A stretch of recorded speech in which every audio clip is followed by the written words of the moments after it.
Welcome to SSV TV five news channel. తార్నాకలో college నుండి తప్పిపోయిన ఇంటర్ మొదటి సంవత్సరం విద్యార్థిని. తార్నాకలోని డేవిడ్ మెమోరియల్ కళాశాలలో ఇంటర్ మొదటి సంవత్సరం చదువుతున్న విద్యార్థిని తప్పిపోయింది.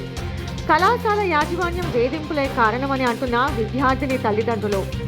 కళాశాల అయిపోక ముందే బయటికి వెళ్లిన విద్యార్థిని. సారీ డాడీ అని ఫోన్ చేసి వెళ్లిపోయిన విద్యార్థిని శ్రీ వైష్ణవి.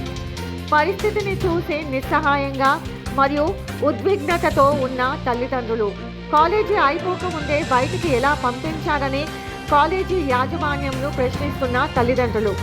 తప్పిపోయిన బాలిక కోసం తల్లిదండ్రులకు సహాయం చేసేందుకు కళాశాల అధికారులు మరియు ఉన్నతాధికారులు చర్యలు తీసుకోవాలి అని కోరుతున్న స్థానికులు.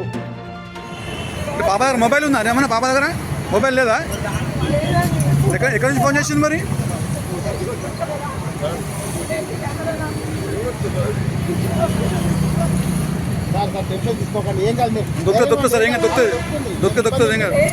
ఇంత ఇర్రెస్పాన్సిబుల్. ఇప్పుడు చెప్పండి సార్, ఎవరు లాస్ అవుతున్నారు ఇక్కడ? పిల్ల పోయి దగ్గర 1 అవర్ అవుతుందండి, 1 అవర్ పైన.